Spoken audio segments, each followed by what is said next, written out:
how does a person who has been in the industry for 25, 26 years now think and take this industry forward? Because I'm looking at this ki you have an experience in an industry for 26 years. In the starting, if you can give me just maybe one learning from the whole 26 years of your journey, what would that be?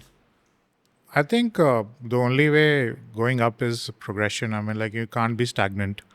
Stagnant in a sense, I don't mean like, move around a bit, Yeah. but like, some things that you're doing, you have to come up with, different solutions for the same problem.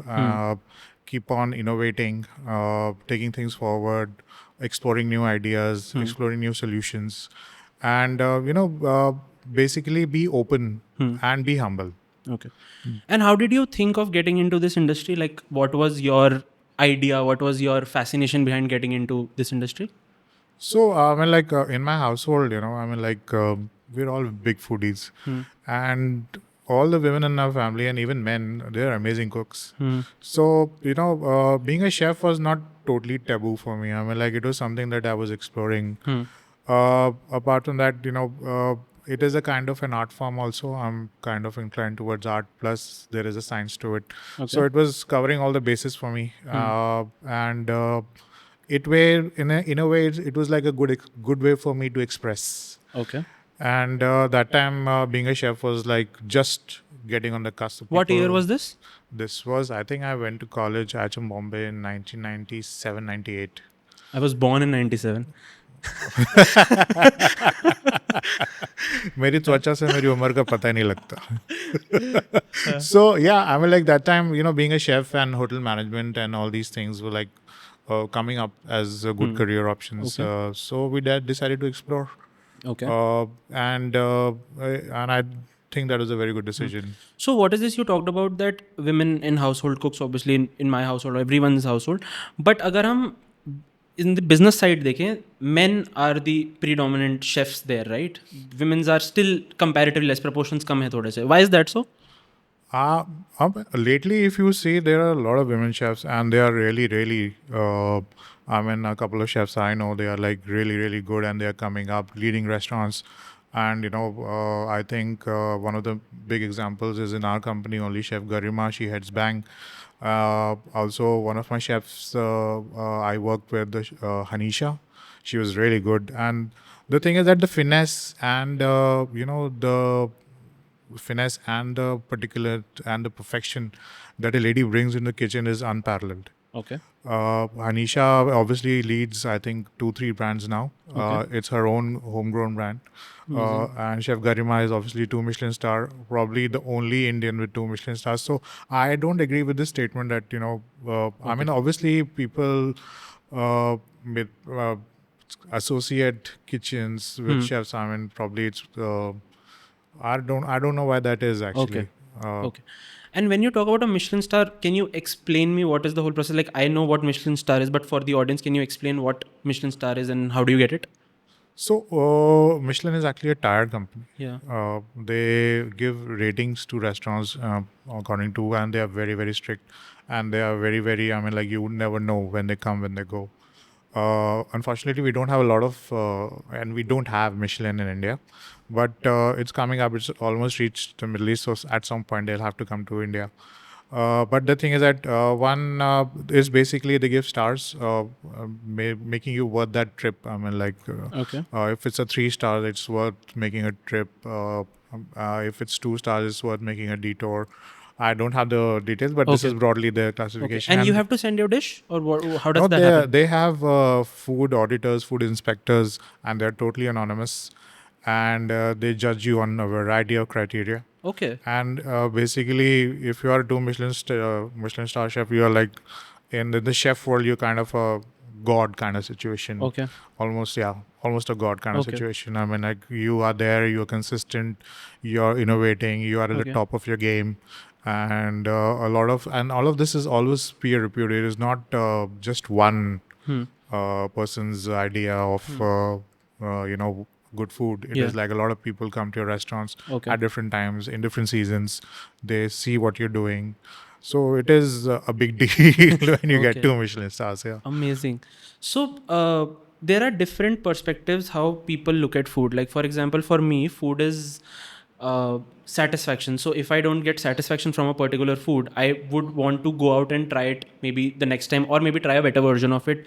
For some people, for now at least, I think people are moving towards food as a fuel, right? They are looking out for healthier options. You're looking out for food that nourishes them, right? How do you look at food? Food is a nourisher. I mean, like food, people, first of all, at the very basic scientific level, food is respiratory substrate. You need it to survive. Your cells need energy. Okay. Uh, at at a emotional level, people connect with food. I mean, there is something people are there's something known as dopamine. I Yeah, mean, yeah. like so there are specific foods which trigger specific memories, which trigger dopamine in your head, which actually gives you pleasure. Okay. And this is like over a time you have this situation. Food for me, I think for me at a personal level, I would say I mean like it is a healer, it is a nourisher, and is obviously something a very as basic as energy giver. So Okay. it is all three for me. Are you also worried that AI might take your job? I've spent weeks researching how AI is eliminating entry level jobs in India, and it just keeps getting scary by the day. And here's what I kept finding when I dug into who's actually surviving this shift: it's the people who learned AI before their industry forced them to. That's why I started looking at Simplilearn. Their AI programs are built with top universities and companies that actually hire. You learn by doing real projects, real tools, not theory that goes nowhere. And it doesn't matter where you are starting from. If you're a student, professional, or a mid career switch, they have built something for exactly where you are. The gap between people who understand AI and people who don't is only going to get wider. That gap is a career gap, an income gap, maybe even a survival gap. You can Google Simplilearn AI courses right now and select suitable course for you. The link is also in the description. This is worth 5 minutes of your time. Now back to the podcast. Okay. So when you say food also triggers dopamine in people, when you are creating a dish or when you are creating a menu, do you actually look at the stuff where it can bring more people in, or it can have a recall value to people? Do you genuinely do that? Yeah, you have to do that at a particular level. I mean, like there might be things that you might be unconsciously doing it, but I find that this technique of understanding what the food does to you personally is the crux of menu formation and menu innovation, because you have to experience it before. अच्छा खाना बनाने के लिए अच्छा खाना खाना बहुत ज़रूरी है. You should know what good food is. So there was this particular time when we were like a very hardcore non-vegetarian centric kind of situation, and we found that we were not dishing out very good vegetarian stuff. So me along with 2-3 chefs, we decided to go vegetarian for about a month and explore You eating vegetarian food? just eating vegetarian food for a month and see what it does to us. And after that, we had such a good understanding of the vegetarian paradigm. We have to experience it. It is very very it is very very you have to experience it. Very very experiential. Okay. Menu formation, menu innovation. You have to experience it first. Yeah. So, did you learn all of this at your college, or was it the amalgamation of your college and then your industry life? How does that happen? I mean, like, obviously, college basically put a method to all this madness. And the madness is consistent. It has been there since I was a kid. And till now, I mean, like, good food really excites me. But the thing is, you broadly have to also see that the college obviously gives you a degree, gives you formal understanding, and obviously exposes, makes you, certifies you in a way that you can, hold a knife, run a kitchen, understand the business aspect of it. Which is why college is obviously necessary. And I went to one of the best colleges and was taught by one of the best college professors. Okay. So that really had an impact on me. So college is very important. Is there any chef that you look up to? There are a lot of chefs that I look up to. I mean, Okay. like even in our company, I mean, like Gresham is something that he's number one in terms of all that we do. I mean, like he's like the oracle. Okay. So whenever we are stuck somewhere or we need to get out of a situation, we go to him. कि भाई कुछ बताओ, how can we make this better? What is your opinion of it? He's there in all of the social trials. He comes, he gives his opinion, and the thing is that he obviously, when I put out a dish, I have a connection to it. I'm not able to critically assess it. Okay. But when Gresh comes, he gives you the right feedback, tells you what to do. Okay. So in a way, it is it's very important that Okay. Yeah, I had this question because once you are creating something, you kind of have an emotional attachment to it because you have spent that time and effort in creating that, right? And then people criticizing it, how does that feel? I mean, there was a time that I used to take it very badly. Anybody who used to criticize my dish was my enemy number one. But over time, you realize, it is not so much about what you feel. Okay. It is what the guest feels, what other people feel. And I'm not cooking for myself. So at certain point of time, you have to realize that in order to, take feedback and criticism positively, Okay. which is also a very, a good part of you growing up as a chef. Okay. And when did you start with Impresario? I started, oh God, uh, 2007. I joined as sous chef at Smokehouse Grill. It was a very high-end dining and bar in GK2. Okay. A lot of your patrons must be knowing it. It was like in one nook and corner. And I was in love with that place, and I was kind of heartbroken when because of certain things we had to close it down. That was like my mothership at that time. Okay. Everything that came out of even Smokehouse Delhi came out of Smokehouse Grill only. Okay. So it was like the mothership, like that is your Go-to thing base that camp. there's, yeah. Base camp. Yeah. And everything that we did, all the trials we did for all Smokehouse Delis were done at Smokehouse Grill. And, it was like, felt at home. There was time, I was young. I mean, like, I was basically 25, 26 that time. So that time, we used to not go home. We used to just not go home. Okay. And it was, and to be very honest, a lot of good chefs and a lot of people who are leading the industry now have come out of that restaurant. Okay. And it was like, I mean, like that's like a very good memory I have. Okay. And then eventually Social was born? Social was born, I think, in 2012, 13, 14, and 12 we Okay. started. So it was, before that we had Smokehouse Delhi. So And Social was a coffee shop, right? In Jaipur, if I'm not wrong. I've read this somewhere online. No, it was not? No. Okay. Social the first Social opened in Church Street Okay. in Bangalore. Yeah. And it was a riot. Hmm. We were not expecting it to, Saurabh was one of the chefs who was leading it over there. We were not expecting it would like suddenly explode. And it was like it shook the F&B world. I mean, we ourselves were quite shaken as to what is happening. Like, this was unprecedented. People turning up at 10:30 in the morning to have a LLIT, and having 10:30 in the morning. and a parallel table having breakfast at the same time. So it was kind of a cult that time. Yeah. I mean, like, it was a very cult brand, and it still is. I mean, Yeah. like, so we were kind of, then Smokehouse Delhi Horse Cars opened. I mean, that was a really massive one. I mean, like, plus it was Social, plus it was Horse Cars, plus and it was really like everything just. I think that everything just took off with these two outlets. Okay. Then Kolaba came. So those three were like the three big ones in that city. What was the idea behind, crafting the whole menu for Social? Like, how was that process? How did that happen? So Social is a very progressive band, and it is very experiential. So at first we had a very like a tight menu.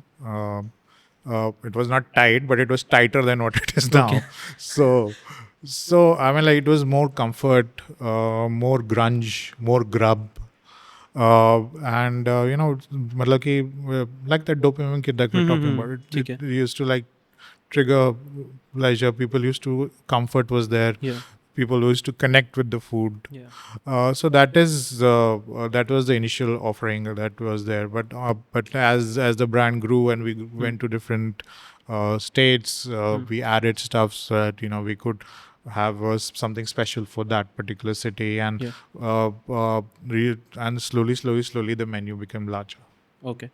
And what is something that you have what is something the difference that you have seen in designing the menu for North? Because I've seen कि जैसे मैं दिल्ली के socials गया हूँ, socials बोला मैंने भी अब दिल्ली के social गया हूँ मैं, and even I've been to Bangalore also, तो मेन्यू में डिफरेंस है. अब थोड़ा सा आई थिंक गैप ब्रिज होना शुरू हो गया, जैसे यहाँ पे पार्क स्ट्रीट चिकन अब मिलना शुरू हो गया in different outlets if I am not wrong. So when you were starting it out, how was it experiencing different dishes and crafting that localized cuisine for the people?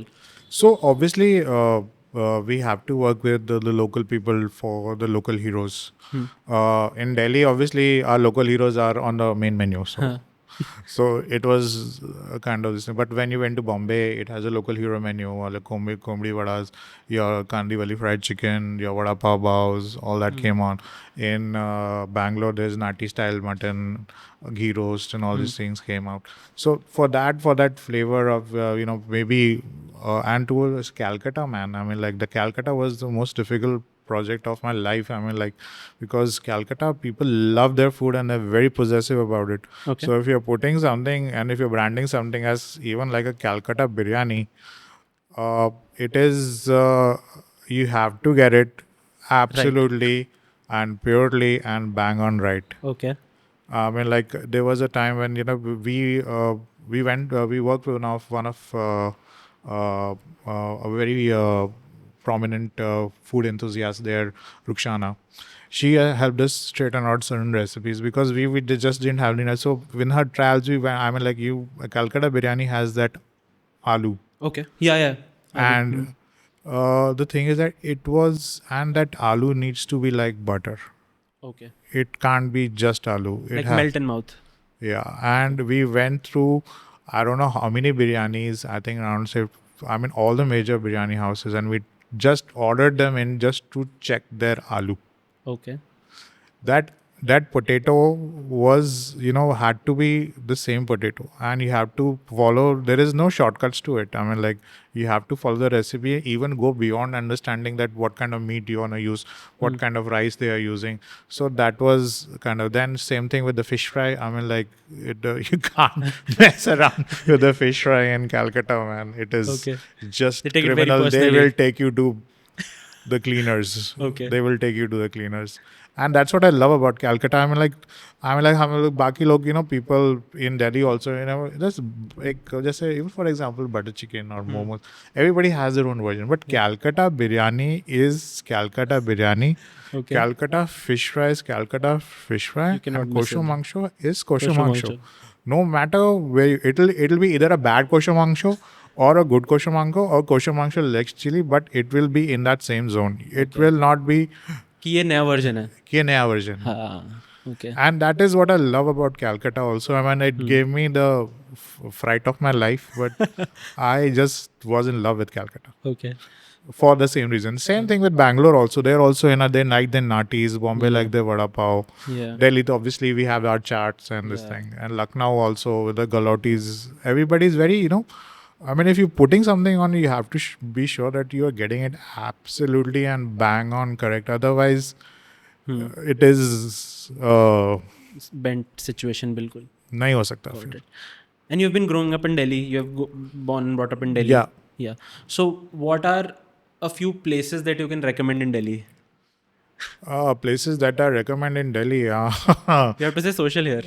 So I was social, obviously, is there.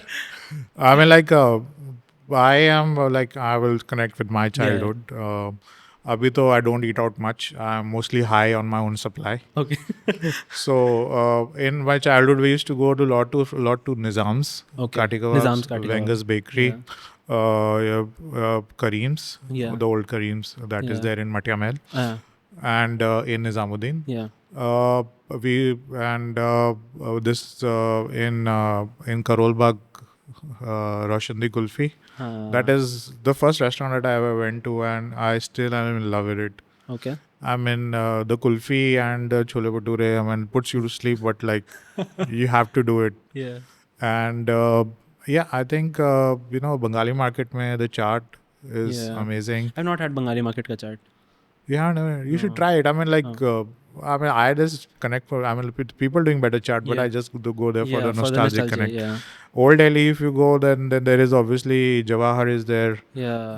All these Niharis, Hmm. Tosif biryani, Hmm. Kallu Nihari. Hmm. And if you go to Bada Hindu Rao, Hmm. there is Bhuragi Nihari.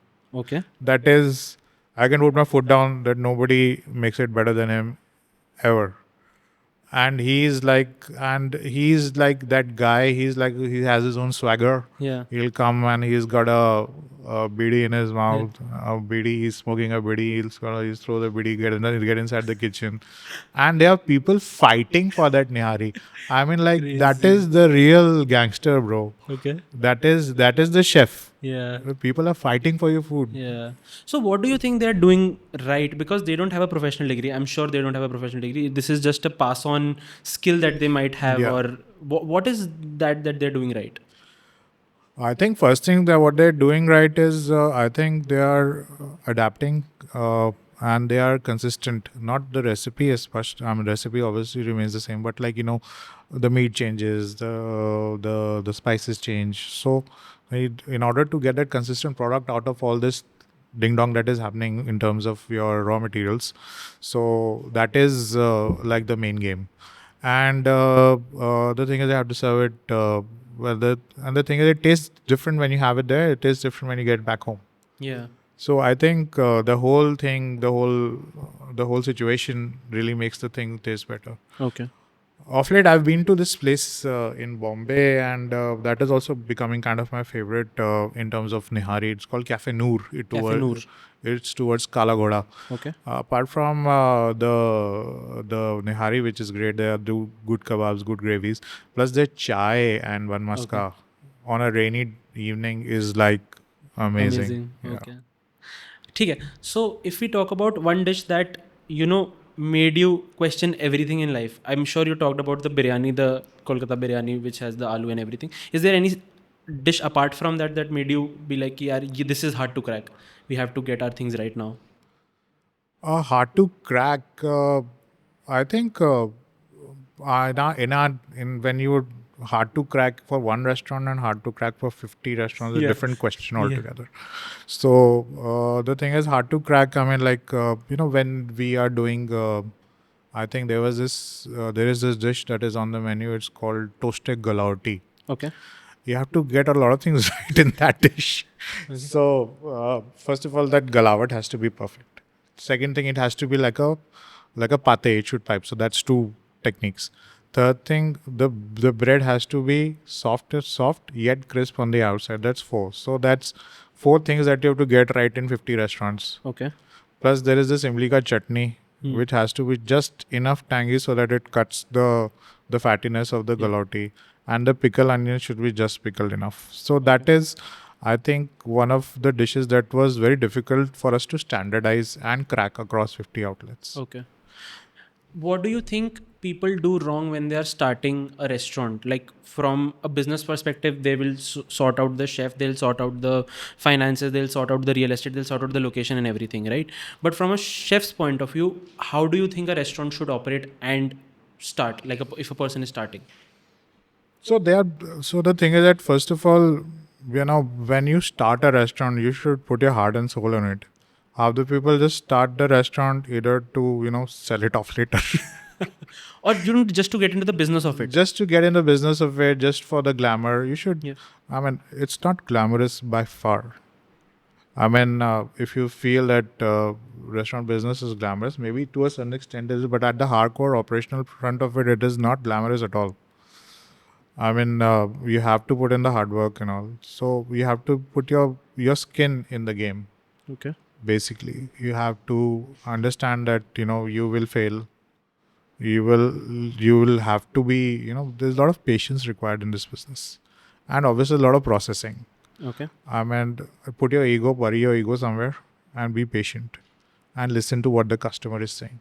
Okay. And it should not be a one-way one-way communication where you're just telling the guest what to eat.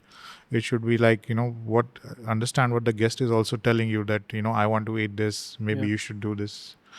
So, I mean, there's a different thought to it. I mean, like, there are restaurant models in which there are two kind of restaurants. एक आदमी नाम के लिए खोलता है, एक आदमी पैसा बनाने के लिए खोलता है. When you're opening it for your name, obviously the the ideation and everything is different. But when you're opening it for business, you have to make it sustainable. Okay. And have a look at what you're doing, why you're doing it, the costs of it, and there's a lot of and at the same time not be too business driven also.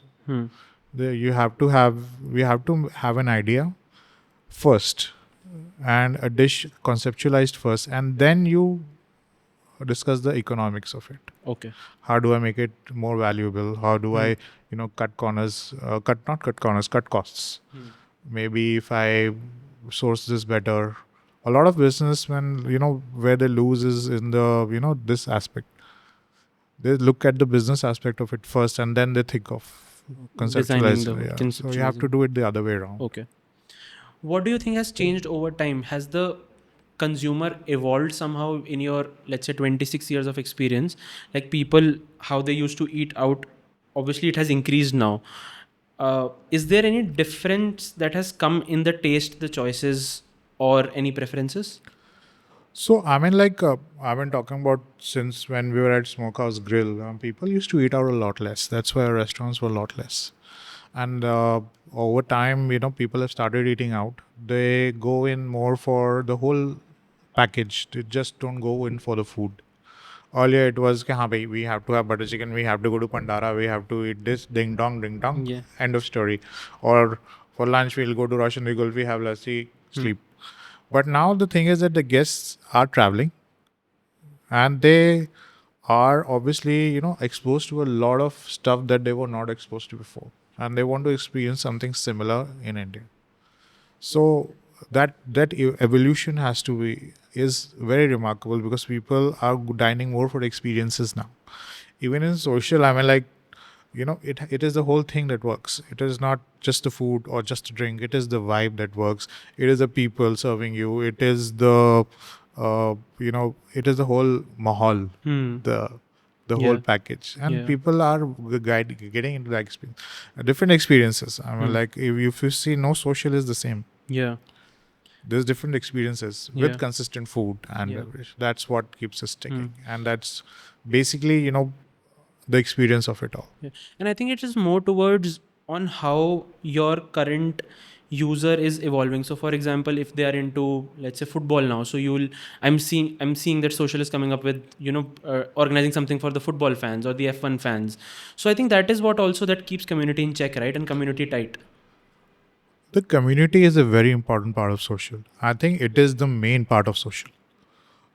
Communities, make you legendary. I mean, like, people, they'll come in once for your experience. Marketing might, they will get them again. But when they have that belongingness towards the brand, and which is developed only through communities, that you have this people coming back to you again and again. That belongingness only comes from communities, and we always are, have been a community first brand. I mean, the community is a big part of our operations and big part of what we are at the moment. And that is what basically gets being social is social because of all these communities only.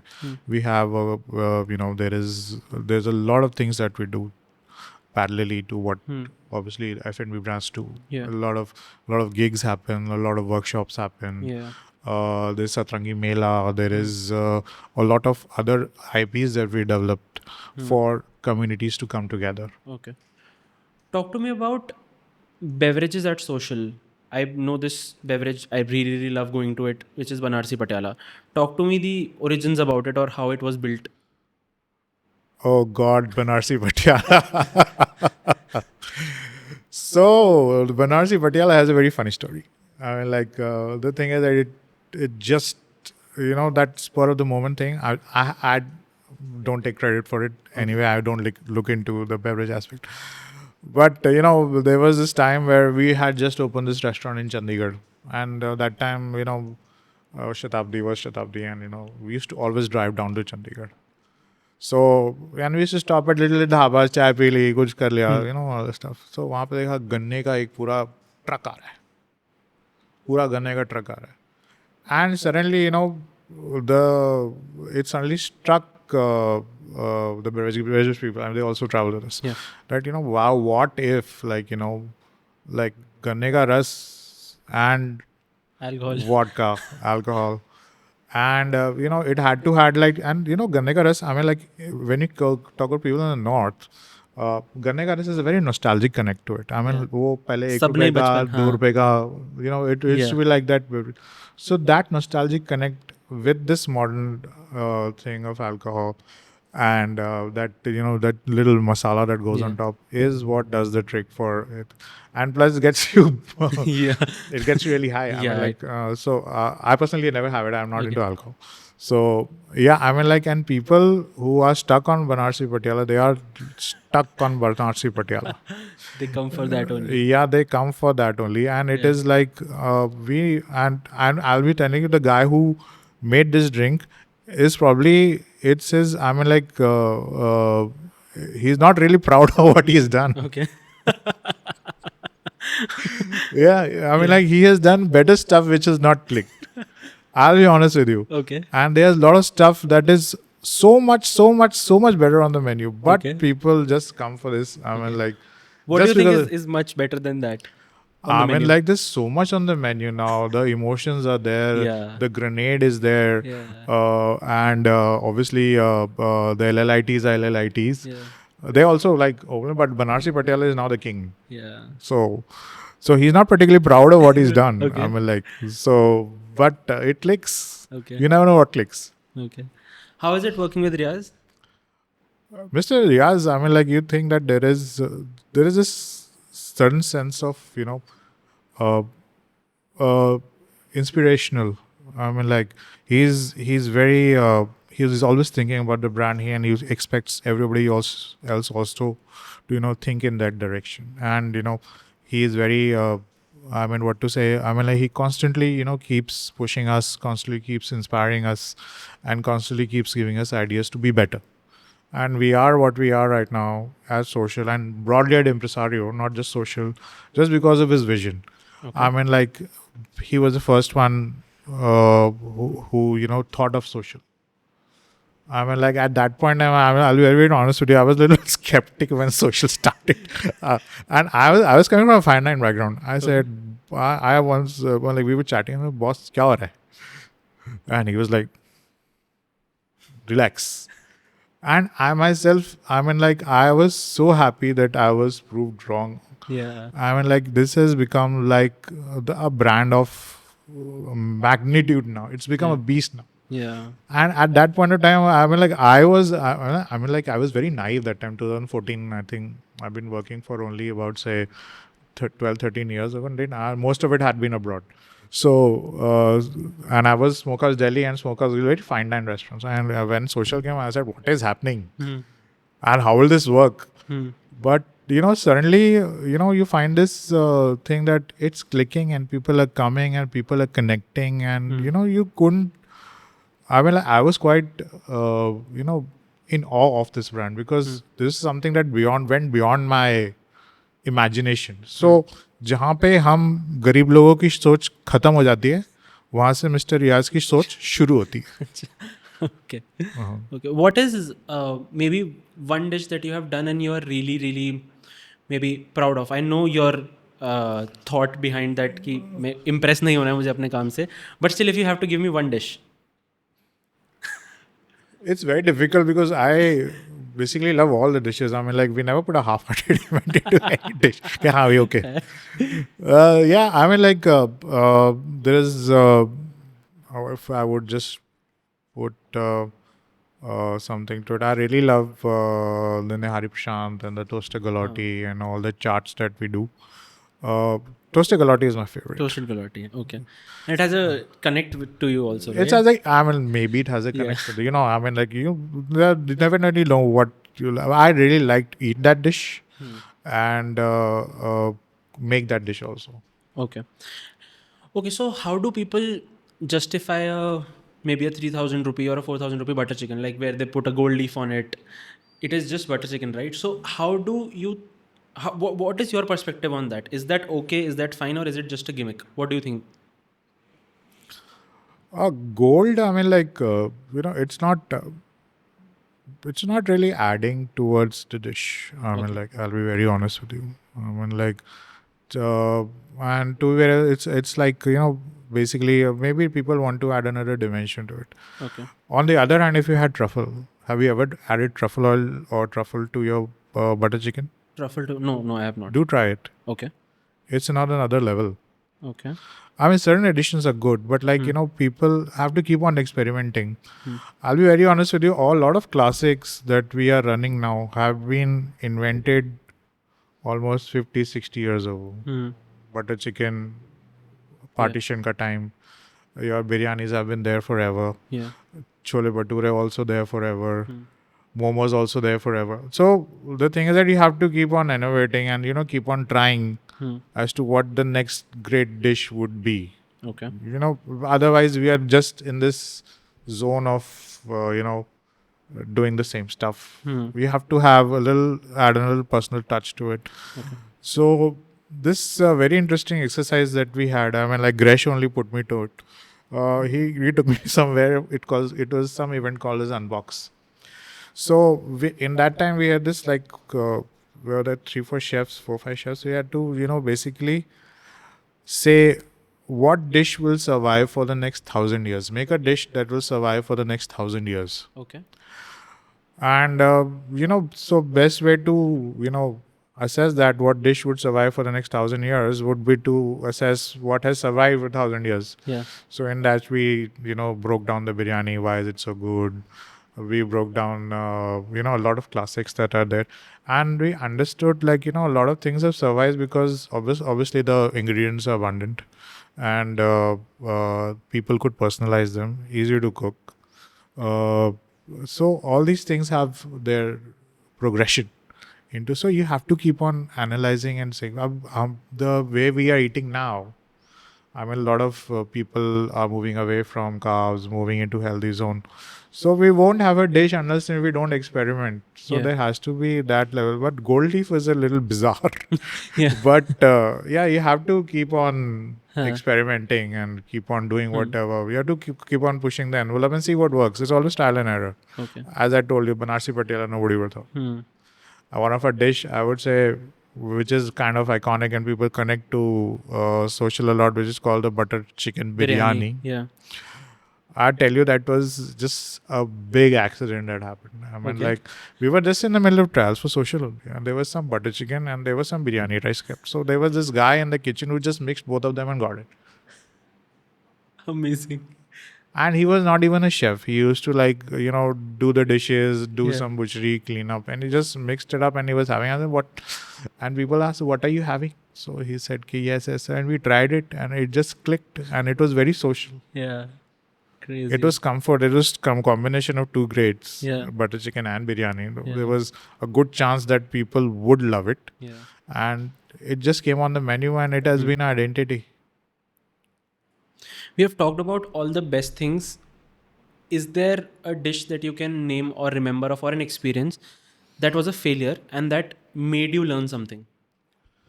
We fail all the time. I mean, I'm not isolated to one or two dishes also. I mean, like, there are a lot of times that we failed and we've put out good stuff on the menu and there was just no acceptance. And you have to just take it with a pinch of salt and move on. Yeah, because when there are 50 restaurants, you have to get it right for the every restaurant, You right? have It to cannot get be it right just for for everyone. one restaurant. And how do you eliminate that dish? Let's say you put a dish out there in the menu. You just bank on customer feedback for that? There is a good feedback system that we have. Okay. In fact, I think one of the best in the industry. Okay. And it accurately measures, gives you insights, and gives you dish ratings across. Okay. And you can take good calls on that and you can bet things on that. Obviously the numbers obviously are there because there's just very limited space in the kitchen, and it is just a question of eliminating what is not working for you and putting something better on the menu. That is also progression. Okay. And efficiencies are a big part of what we do because it has to make sense. So a lot of things that we give it a good thought, and generally the progression really happens is when you throw it out in a limited time offering, see what is working, then you put it onto the main menu, see how it's performing on the main menu, and then you ultimately take a call as to whether it is working for social as such, whether it is, and the data is massive. Okay. Our data bank, we have so much data that it is very I can't tell you how much data it is. Sometimes mind-boggling. It's very how much data. wholesome to It's get like go through it's the like data. Kapka data. We've been here since when, and there's good insights into it. Yeah. So a lot of things. What goes off is but data we take as reference. Yeah. But the things if we sometimes feel that we are not pushed in enough or there's an execution issue, we give it another time.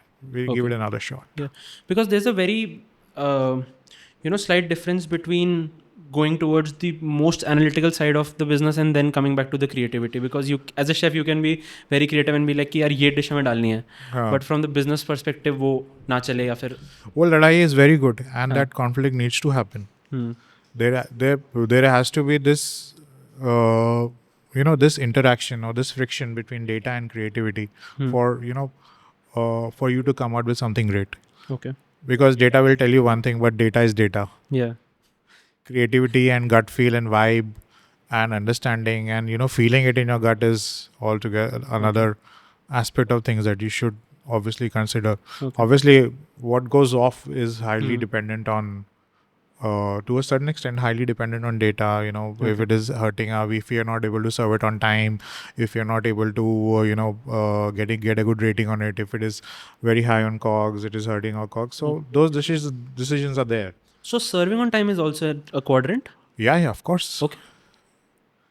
And what is the average duration that you take कि इतने time में serve हो ही जाना चाहिए अगर कोई dish है तो? Is there something? So we have been asked very sternly to serve it in 10 minutes. And I think that's reasonable. Okay. But Any dish? the thing is, well, on an average over the time, KPTs are like on averages, weighted averages, what you're selling more. There's certain dishes that go out in 3 minutes. There's certain dishes that take time. So it should average out to 10 minutes. And basically it's all the guests saying that what time did you get your dish in 10 minutes. That's the standard feedback. Plus we're coming up with the kitchen display systems who accurately measure the time it was punched, the time it was dispensed. So the tech and the human aspect is equally considered. So yeah, that is you have to serve people fast. Amazing. Instant gratification is a thing. Especially in the youngsters. Yeah. And especially in our teaching. So that is what I was coming to. So managing 50 restaurants, talking about 50 restaurants per se, and then going on the internet and seeing a viral dish, right? And then adapting that into those 50 restaurants would be a difficult task, right? Or do you even not look at that? Because I have seen जैसे अभी Korean culture इतना ज़्यादा आया, then there's matchas, then there's coffee culture that is coming up. So how difficult it is to bank on a trend and be like कि अच्छा ये this gets a place in our menu and we have to display it across. So one very good thing that we do is we don't go for trends. We go for customer behavior. Okay. And basically behavior, how the guest is eating, how it is perceiving our restaurants, what time he's eating, what is basically what guides us to whatever innovation that we do. Like if you see in any social, there's a guy, दोनों table parallelly चल रहे हैं. There's a guy opening with his laptop open and he's typing stuff out and he's crunching numbers with a coffee or a small sandwich. Plus then parallelly there's this group of girls who are there for a good time, who are sipping their matchas, having their salads, having good time. So these things, you have to look at what customer behavior, at what time the customer is coming you for what, and have your white spaces filled out, because that is very important. You should have and social is a long one. It opens in the morning, 9:30, 10, goes on till late 1 o'clock. So that's a big time frame. Yeah. And people will not come to you just because you're doing a great breakfast. They will also come to you. Have to have a good variety in terms of your snacks that we're doing 4 to 7, a good dinner spread. So all these things, that customer behavior that is is what guides us. We don't really go into trends that much. I mean, obviously they're at the back of the mind, Yeah. and we keep a track of it. Yeah. If something's worth a while, we definitely explore it. I mean, Okay. and we'll be like dinosaurs if we didn't. Yeah. But we see how that thing is fitting into us. Okay. If you had to open a restaurant now, looking at the trend, the data, or the insight that you have, what restaurant would you open? What cuisine it would be, and what would you serve? Okay, so the buzz, basically cuisine centric. No, Okay, no cuisine centric. no. It has to be. It has to have food for everyone. Okay. Basically what works in social is dining है, like अगर मैं I am going out, like generally if in a standard household 1.5 lakh rupees of salary, Yeah. ठीक है, उसमें से rent, EMI, Mhm. tax लेके what you have for this aspect is basically not more than 15-20,000 rupees, and with you need to have a good experience in those 15-20,000 rupees for everyone in your family. I'm talking about big families, 4 families. I'm my home, my wife is there, the 2 kids are there. All should have a good time in that 20,000. Yeah. So you'd have to have spaces where which has stuff for everyone. I should be able to have a drink. My wife should be able to sip on a cooler. My kids should be able to have a good shake. Yeah. They should have their pasta. We can have our Indian. And the thing is that वो 15-20,000 rupees आपके पास 4 दिन है, and people 4 दिन में पे four times you average person would actually go out, even, and that I'm talking about like people Yeah. who would go out. So वो 15-20 हज़ार रुपए में you have to make sure that person has a good time, and he'll only come consistently to you when everybody is having a good time, and that is too with friends also who Dutch. Okay. Basically per person spending, I think in our TG is not more than 15-20,000 rupees a month on per person Per on person only. Yeah. uske liye. I mean, obviously there is also people are having their delivery aspects. That's another aspect of it. We have more value meals in those things. So the people order in this stuff for there we got this little meal boxes, there are bigger meal boxes, plus there's the entire social menu. So yeah, I mean, like the thing is that we have to have something that is for everybody. I mean, obviously Mr. Riaz Madrid is Yeah. but this is totally my thing. This is Yeah. not something what we are exploring. I mean, like specialized restaurants are obviously doing very well. Hmm. But Okay. if I would open a restaurant, I would play it really safe, because Okay. Food for everyone, basically. food for everyone. Okay. I've heard people say that Zomato, Swiggy, takes up most commissions, hurts the business. Do you think that is right? Do you have an insight on that? You put me in a situation. All right. So, I don't know. I mean, like, Okay. the thing is that, Siddhant, the thing is that guest ko jo chahiye, wo guest ko chahiye, bro. Huh. I mean, like, the thing is that we are very consciously trying to, build our own loyalty, and we are getting very good at it. Okay. And there's a very big conscious effort, for people to come to us organically. That should be your priority number one. Okay. And for some reason, if you are failing in that, and you think maybe you need to pay your thing, then maybe you should explore. Okay. Aggregators, they take commissions. Obviously, they are not here for charity. And the database that they have built is huge. And the cause and effect of that data, if you really see, it's very, very, I mean, like it's very, very, you would say it's it's very, very intriguing. Like if you put something on, push it, it moves. Yeah.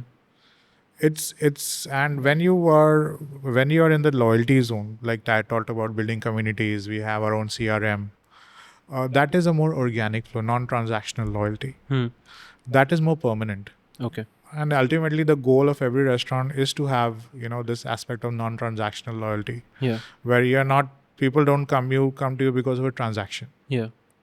It should be more organic. Yeah. That is what the ultimate goal of everything is. We have very good teams who are leading our CRM. The same team leads the aggregators also. So they have a very good balance. They have a good sense of what they're doing. Okay. Divya obviously leads that segment, and she keeps a nice balance. Okay. in terms of aggregators and CRM. Okay. We are banking big time on CRM, Hmm. but aggregators is something that you can't say no to. You can't say no to them. Yeah. Okay. If you have to give me one comfort food that you can eat anytime, any day at your home, what would that be? For me, I think I'd a fried egg with two fried eggs with like really the butter mein bhiga hua Toast. toast. That really does it for me. Amazing. It actually, you know, when we were doing this training and I used to come home very late at night, I didn't want to really uh, wake up my mom. Come on. Yeah. So उसमें ना the thing is that what you could the thing is that the chefs are the worst cooks for themselves. You know, Okay. they when it comes to me cooking for myself, I keep it as minimal as possible, but it should be filling. So when I used to come back from trainings like 2-3 in the night, I mean obviously can't wake. So एक 3 अंडे फोड़े butter में salt pepper चार साथ में अपना वो हो गया एंड दैट उसको खा के जो आराम से जो सोता था आदमी it was something else that really stuck with me and I still find a lot of comfort in fried eggs. Okay. That being like this is just me. There are chefs that they don't like cooking for themselves. Okay. Because that is a Like profession. if I now. were to cook for myself, I would just go in for a khichdi or Yeah. फिर कुछ.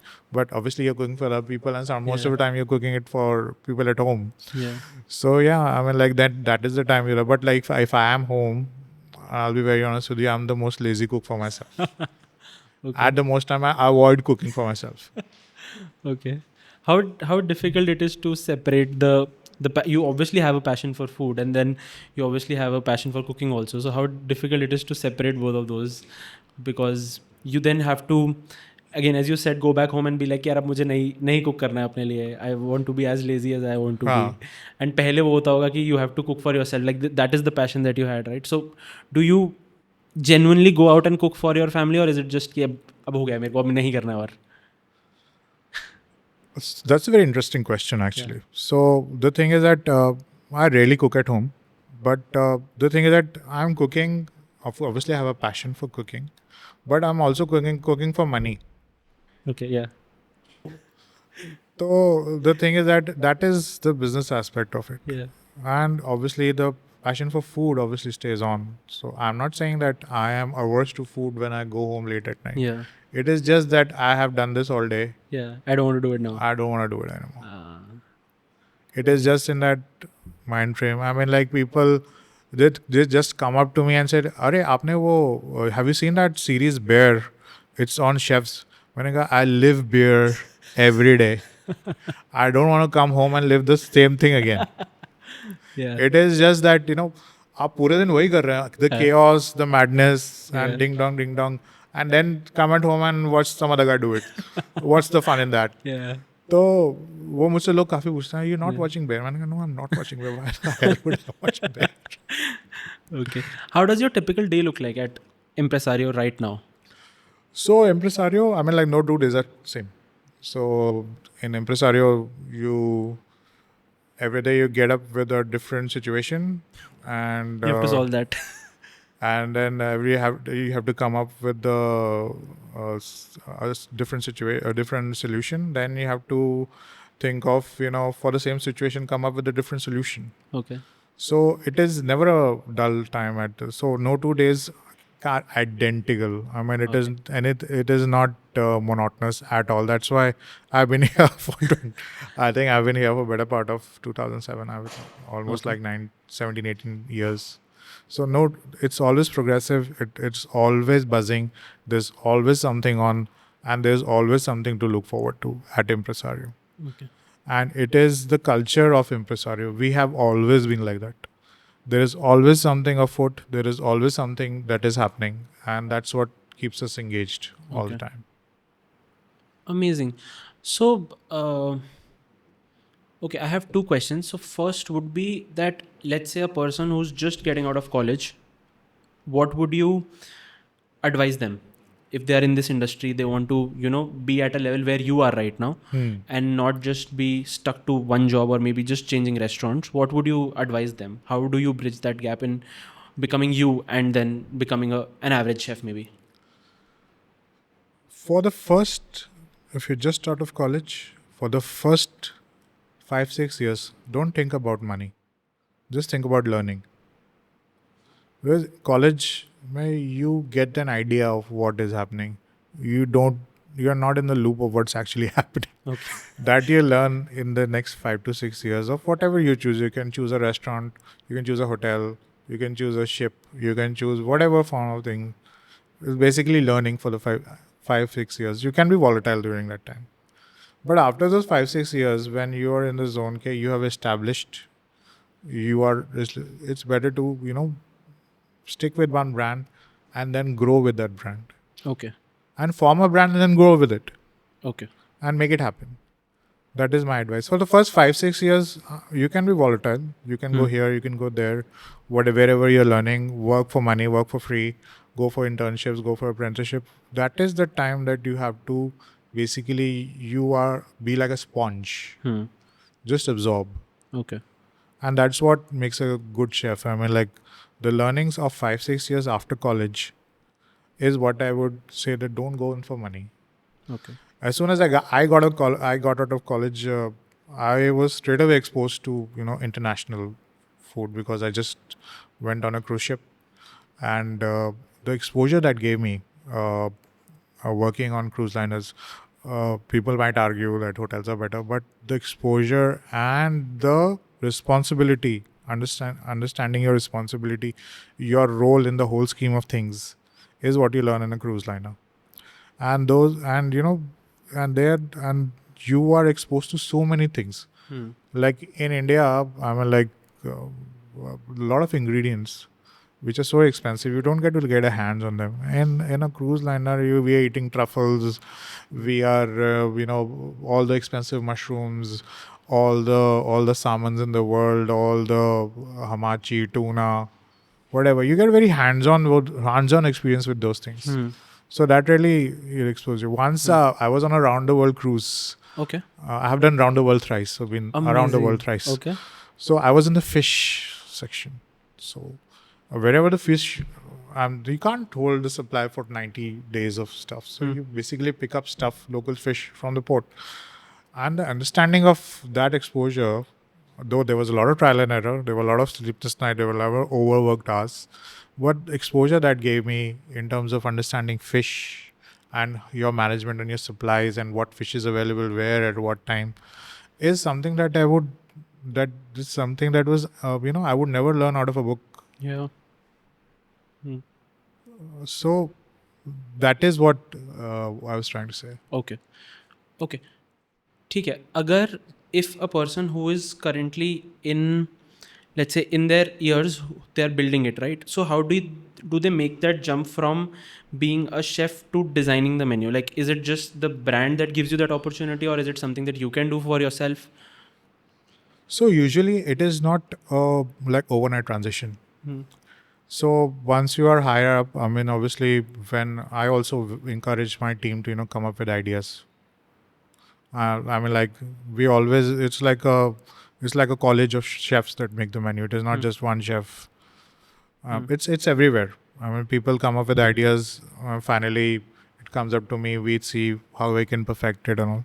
So at certain point of time, when you are growing and you have that technique and you have that knowledge and you have that knack and you know what good food is, that transition will automatically happen. Okay.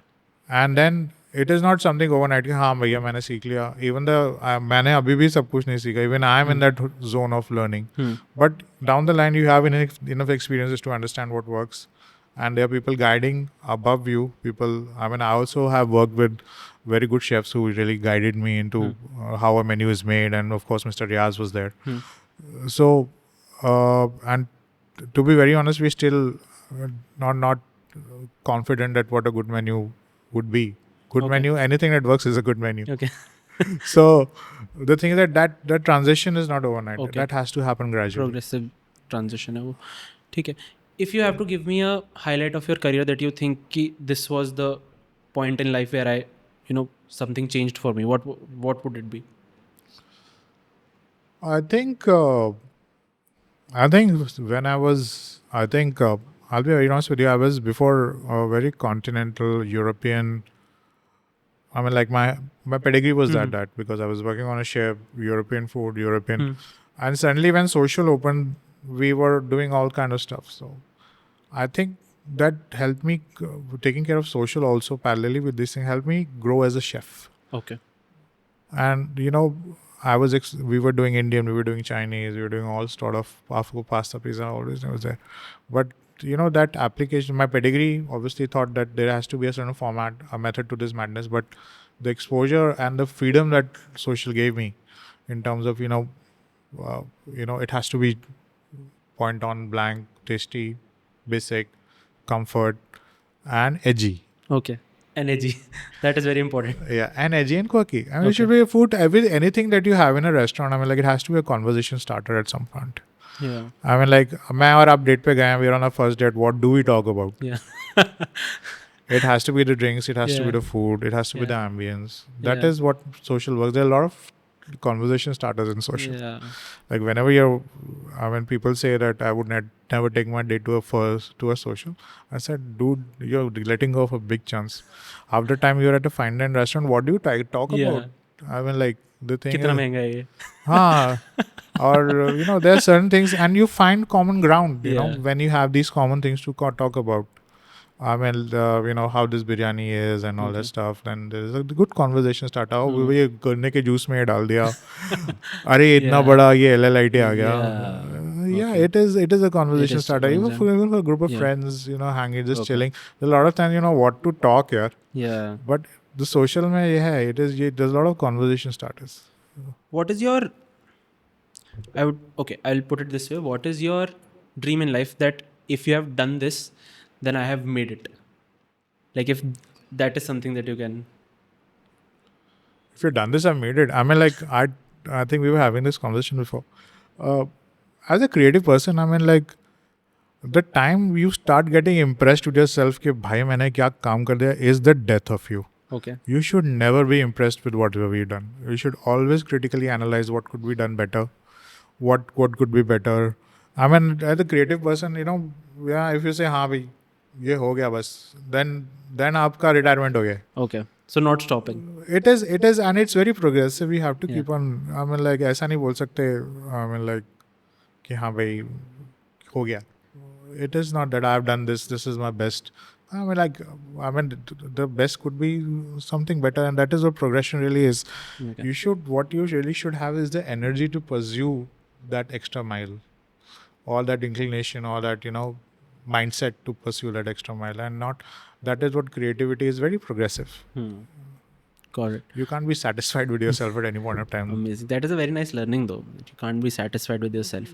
Because again, it is like, then you become too full of yourself and then you can't really, put out new work maybe.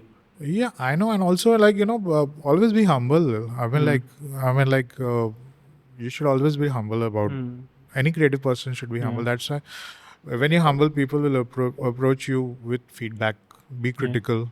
And it'll be like, it's up to you what to take, what you don't take. But you have this information that is available to you about what people are thinking about you. Yeah. And then, you can make adjustments. Yeah. Ultimately, the goal is to not be a hero of that moment. Yeah. The goal basically is to grow. Yeah. So that is what I would say, that always be humble, always be, open to things, be open to feedback. Yeah. And be. So I'm now very intrigued and interested to know my feedback from you.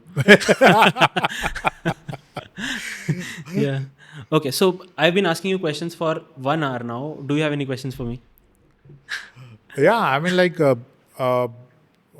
you probably interview.